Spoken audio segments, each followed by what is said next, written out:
Universe tidak seperti filmnya, kali ini kita tidak butuh waktu yang lama untuk segera membahas mengenai film kedua atau sequel dari Iceman. Sequel ini sendiri dirilis 4 tahun setelah Iceman 3D dirilis, tepatnya pada tahun 2018.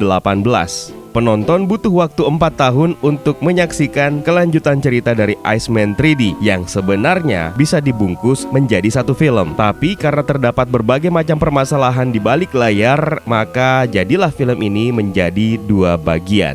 Ini dia Iceman The Time Traveler. Universe, welcome to Rewatch.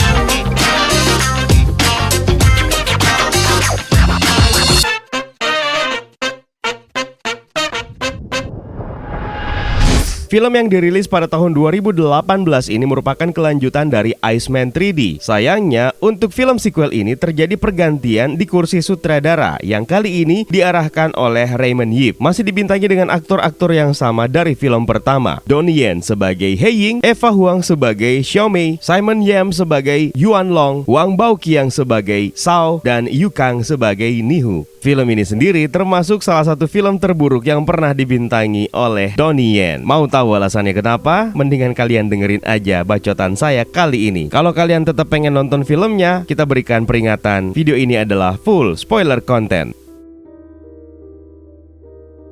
Pertanyaan ini muncul di awal film. Apakah yang akan terjadi jika kita bisa mengendalikan waktu? Pulang dan pergi. Bisakah nasib dan sejarah dunia dirubah? Menurut ilmuwan, waktu itu adalah kecepatan. Jika bisa dikuasai, maka waktu akan bisa dikendalikan. Namun itu merupakan hal mustahil karena kita harus mengalahkan kecepatan cahaya. Tapi sisa-sisa peradaban justru menunjukkan bahwa dahulu kala banyak pelintas ruang dan waktu yang telah datang. Dan seorang biksu di India telah mengetahui rahasia ruang dan waktu. Dan sekarang seorang pria dari zaman dinasti Ming yang bernama He Ying akan membuktikannya karena dia merupakan salah satu time traveler.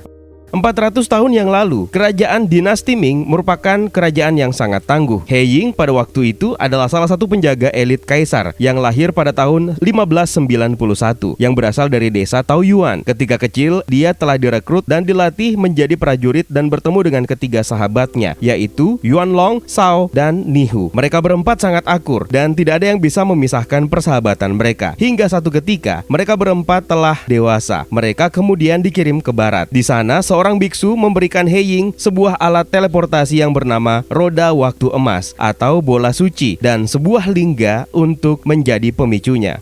He Ying juga diberitahu mantra untuk mengaktifkan bola suci tersebut. Namun, dia telah disumpah untuk tidak membocorkan mantra itu ke orang lain. Biksu itu lalu memerintah He Ying untuk memberikannya kepada kaisar. Namun kaisar pada saat itu masih sangat muda dan malah menjadikan bola suci tersebut sebagai mainan. Dan Yuan Long malah memberitahukan kepada Qasim Wei perihal rahasia bola suci tersebut. Rupanya pada saat itu Yuan Long dan Qasim Wei bersekutu dan berencana untuk menjatuhkan He Ying. Ying kemudian dituduh bekerja sama dengan perampok Jepang dan membunuh Menteri Kehakiman Du sekeluarga. Saat musim salju, Ying terjebak dan dikepung oleh Yuan Long karena telah berkhianat kepada kaisar. Ying kemudian dijatuhi hukuman dan atribut kerajaannya pun dicabut, serta keluarga He Ying di Taoyuan semuanya dibantai tanpa sisa. Sementara He Ying selamat karena tertimbun badai salju bersama dengan Shao dan Nihu.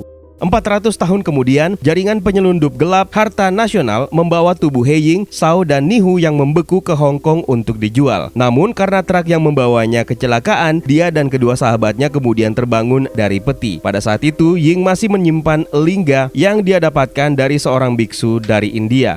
Di Hong Kong, Ying merasa mendapatkan kehidupan yang sangat aneh hingga pada saat dia bertemu dengan seorang perempuan yang bernama Xiao Mei. Mei inilah yang kemudian mengajarkan kepadanya tentang kehidupan masa depan. Tanpa disangka, ketiga sahabatnya yaitu Shao, Nihu, dan Yuan Long juga berada di Hong Kong dan berusaha untuk membunuh dirinya hingga terjatuh ke dalam laut. Namun pada saat itu dia masih tetap hidup, namun lingga telah jatuh ke tangan Yuan Long. Yuan Long yang mendengar bahwa Ying ada di kamar mayat segera ke sana dan membebaskan Ying. Itu dia lakukan dilakukan karena hanya Ying yang mengetahui mantra untuk mengaktifkan bola suci. Yuanlong juga kemudian memotong pendek rambut Ying karena mereka sekarang telah menjadi buronan terbesar di Hong Kong. Dia juga membebaskan Nihu dari penjara. Akhirnya Yuanlong, Ying, dan Nihu berniat untuk berangkat ke Beijing dengan tujuan mendapatkan bola suci dan kembali ke dinasti Ming dengan menggunakan bola suci tersebut. Sebelum berangkat, He Ying pamit kepada Mei dan Mei bergembira ketika mengetahui Ying masih hidup. Akhirnya mereka sampai di Beijing. Berdasarkan info sejarah, kalau dinasti Ming jatuh karena kaisar masih muda, kemudian sakit dan wafat, sedangkan Kasim Wei melakukan pemberontakan. Namun Kasim Wei meninggal setelah 6 tahun berkuasa. Karena kebakaran, maka Kasim Wei memindahkan bola suci dan akhirnya bola suci tersebut sudah berpindah tangan. Yuanlong dan Nihu pergi bertemu dengan teman bisnisnya, Tuan Tang, si perkakas.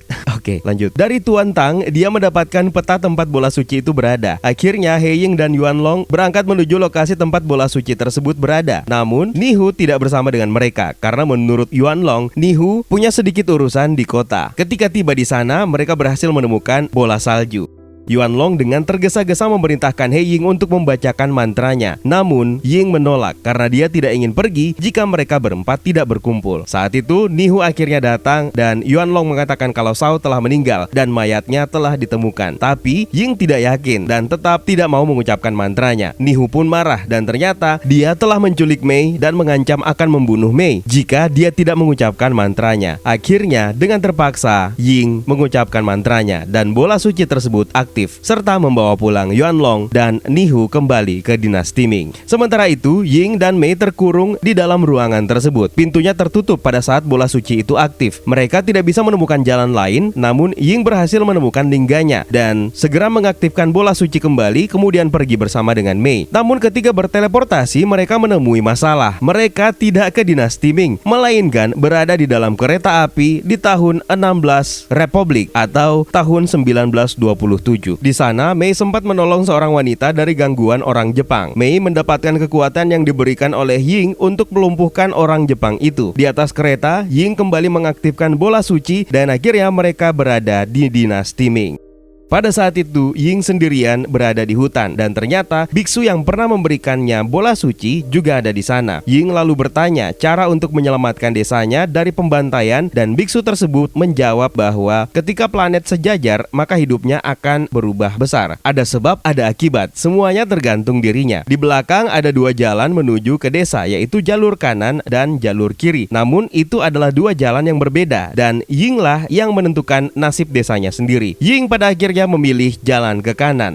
Di tempat lain, Mei tersadar dan Ying datang menjemputnya dengan menggunakan kuda lalu menuju ke desa. Akhirnya, Ying bertemu dengan keluarganya. Seluruh warga desa menyambut kedatangannya, termasuk ibunya dan seorang wanita cantik yang merupakan temannya sejak kecil yang bernama Jade. Mereka pun memutuskan berpesta malam itu. Di saat mereka berpesta, Jade terjatuh dan He Ying lalu melompat menyelamatkannya. Melihat pemandangan tersebut, Mei cemburu. Namun dia tidak bisa marah karena Jade lah yang merawatnya di desa tersebut.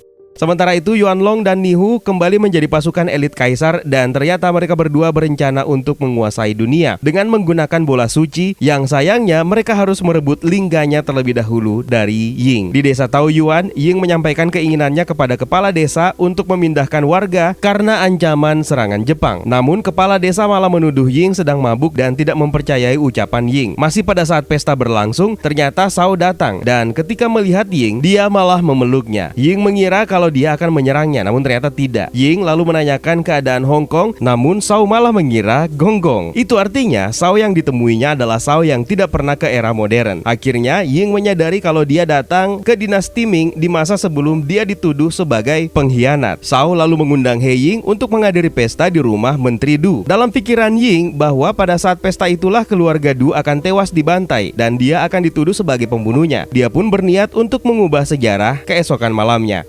Di tempat lain, Yuanlong bertemu dengan pemimpin pemberontak Jepang yang bernama Jenderal Hojo. Ternyata selama ini Yuanlong lah yang sebenarnya berkhianat, yang bekerja sama dengan Jepang. Dia bahkan tega membunuh Menteri Du dan anaknya yang juga merupakan mertua dan istrinya. Dia juga telah berencana memfitnah Ying dan menuduhnya sebagai pembunuh. Jenderal Hojo juga ternyata dibantu oleh Kasim Lau dan merencanakan pemberontakan. Sementara itu, Ying memutuskan untuk menghadap ke Menteri Du. Ternyata di rumah Menteri Du, para pengawal Yuanlong sudah sudah siap untuk membunuh Menteri Du dan keluarganya. Dan di desa Taoyuan, para pemberontak Jepang juga sudah siap untuk pergi membantai penghuni desa Taoyuan. Shao kemudian menyaksikan Jenderal Hojo yang sementara mempersiapkan pasukannya dan melihat Nihu ada di sana bersama dengan Jenderal Hojo. Shao pun marah dan masuk ke kapal Jepang untuk membunuh Nihu. Namun pada saat itu, Jenderal Hojo memerintahkan Nihu untuk membunuh Shao sebagai bukti kesetiaannya kepada dirinya. Shao pada akhirnya dibunuh oleh sahabatnya sendiri, Nihu. Tidak ada cara lain bagi Nihu selain harus membunuh Shao dengan pedang milik Jenderal Hojo.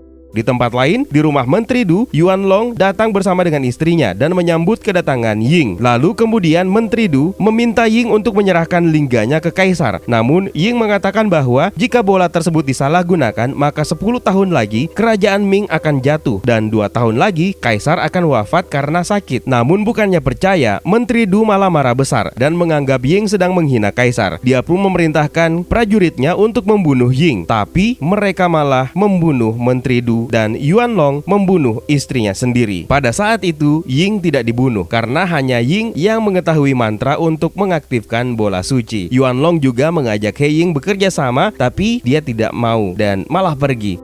Sementara itu di desa Taoyuan, pemberontak Jepang telah masuk ke dalam desa. Mereka memanah Mei dan mengenai handphonenya. Dan akhirnya Ibu Ying, Jade, dan semua warga desa dibunuh. Nihu berhasil menemukan lingga yang telah terjatuh dari pegangan Mei. Tidak lama kemudian, Ying tiba di desanya dan mendapati ibunya, Jade, dan seluruh warga desa telah meninggal. Ying sangat terpukul. Dia kemudian teringat dengan Xiaomei dan untungnya Xiaomei selamat. Karena pada saat itu dia cuma pingsan dan panah hanya mengenai handphonenya saja. Ying lalu menguburkan keluarganya dan berjanji akan membunuh pelakunya dan menyelamatkan mereka semua. Ying dan Mei kemudian pergi ke istana Ming untuk mencari Yuan Long. Di sana juga ada Kasim Wei. Yuan Long kemudian meminta kepada Ying untuk mengaktifkan bolanya. Namun Ying tidak mau. Dia malah meminta pertanggungjawaban Kasim Wei karena telah membantai warga di desanya. Tiba-tiba muncullah Jenderal Hojo dan Nihu yang mengatakan bahwa dialah yang membantai warga desa Taoyuan. Mendengarkan hal tersebut membuat Ying marah dan kemudian menyerang Jenderal Hojo. Pertarungan keduanya pun berlangsung dengan sengit dan berimbang. Karena telah menunggu pertarungannya selesai, maka Yuan Long kemudian menembak dan membuat keduanya berhenti bertarung. Yuan Long kemudian segera memerintahkan Ying untuk mengaktifkan bolanya. Ying akhirnya setuju dengan syarat Mei ikut ke masa depan bersama dengan Yuan Long. Namun pada saat itu, Mei malah tidak mau pergi meninggalkan Ying karena dia mencintai Ying. Namun Yuan Long malah menembak Mei hingga tewas. Melihat hal tersebut, Ying terpukul dan mengingat masa ketika dia hidup bersama dengan Mei. Dia pun berencana mengucapkan mantranya secara berlebihan dan membuat bola suci berputar tidak terkontrol. Jenderal Hojo kemudian melompat masuk dan menyerang Yuan Long karena Yuan Long belum menyelesaikan janjinya. Yuan Long kemudian terlempar keluar dari dalam bola suci dan tidak bisa masuk kembali. Kini di dalam bola suci hanya ada He Ying dan Jenderal Hojo. Mereka berdua kemudian berteleportasi dan muncul di dalam kereta api. Di sana mereka kemudian melanjutkan pertarungan yang belum sempat mereka selesaikan. Namun pada saat keduanya bertarung, Yuan Long kemudian membacakan mantra pengaktif bola suci dan kemudian membawa Ying dan Jenderal Hojo ke sebuah tempat yang aneh di sebuah hutan hidup dan kemudian kembali lagi ke atas kereta api yang telah masuk ke dalam bola suci. Bola suci itu tidak terkendali. Ditambah lagi Yuan Long terus membacakan mantranya. Di saat Yuan Long berhenti membacakan mantranya, dia marah karena tetap berada di istana Ming. Namun Kasim Wei marah melihat ulah Yuan Long dan menyuruh pasukannya untuk menangkapnya.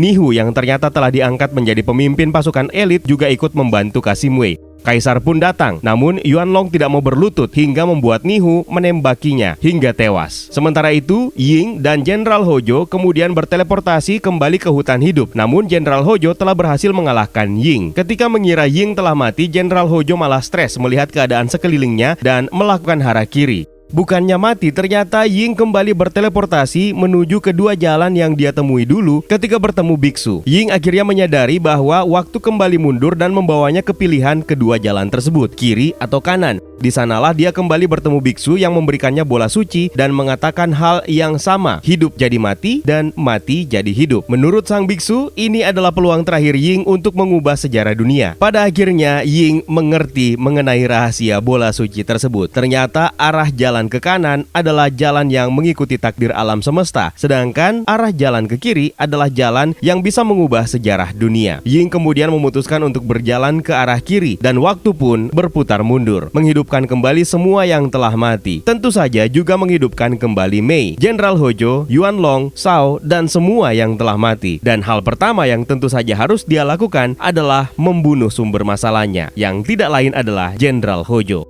Ying kemudian menuju ke hutan hidup dan di sana Jenderal Hojo masih terpenjara di dalam bola suci. Ying kemudian memenggal kepala Jenderal Hojo. He Ying yakin dengan meninggalnya Jenderal Hojo maka keempat sahabatnya tidak akan ada yang berkhianat. Mereka tidak akan terpisahkan lagi dan tentu saja dia tidak akan dituduh bekerja sama dengan pemberontak Jepang karena klan Hojo telah musnah. Akhirnya mulai pada saat itu He Ying telah menjadi seorang time traveler yang bisa berpindah kemana saja.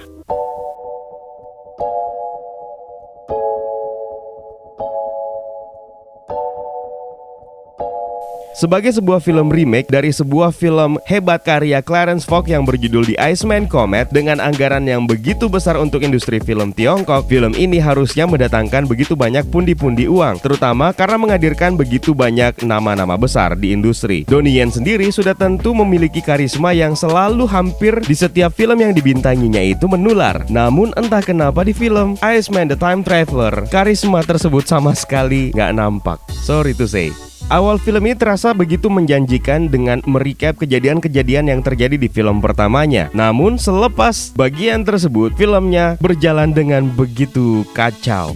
Kekacauan tersebut terus berlanjut sampai di 20 menit terakhir, yang bahkan menimbulkan kebingungan bagi penontonnya. Padahal dalam jangka waktu 4 tahun untuk perilisan sequel film ini, tentu saja memiliki lebih banyak waktu untuk menulis naskah film ini dengan tenang dan fokus serta konsentrasi dengan harapan bisa lebih baik daripada film aslinya. Dan mereka harusnya bisa membungkus ending film ini menjadi ending yang luar biasa. Namun kenyataannya hal tersebut berakhir dengan sangat mengecewakan. Donnie Yen sendiri malah kehilangan karismanya dalam film ini. Sama halnya dengan film-film yang mengusung konsep time travel, film ini juga memiliki beberapa perjalanan waktu di dalamnya dengan penggunaan Golden Wheel of Time. Visualnya pun juga disajikan dengan sangat menarik sebenarnya, apalagi ketika He Ying bertarung melawan Panglima Perang Jepang di atas kereta yang melewati terowongan waktu. Sayangnya, plot kereta ini menjadi plot yang paling lemah dan paling menjengkelkan di sepanjang film. Kereta api dari tahun 1927 yang terus muncul berulang kali dan kelihatannya menjadi elemen yang penting, tapi nggak pernah jelas alasannya apa kereta ini selalu muncul. Level acting yang disajikan oleh para aktor pun juga secara umum terlalu datar, dan chemistry antara Donnie Yen dan Eva Huang malah terlihat terjadi penurunan, bahkan lebih buruk daripada film pertamanya. Untung saja di antara semua penilaian negatif tersebut ada satu nilai positif yang bisa membuat film ini menjadi film yang sangat menghibur, yaitu dari segi koreografi pertarungannya. Bisa jadi ini disebabkan karena pergantian sutradara yang terjadi dalam film ini. Bagaimanapun juga, film yang berbudget 28,8 juta US dollar ini anjlok secara pendapatan dan tidak mampu mengembalikan modal mereka, dan membuatnya menjadi ironi mengingat film ini menghadirkan aktor dengan nama besar. Tapi entahlah bagaimana dengan pemikiran kalian, terutama yang sudah menonton film ini, di kolom komentar ya. Terima kasih buat kalian semuanya yang sudah ikutan membership channel ini, dan berikut nama-namanya.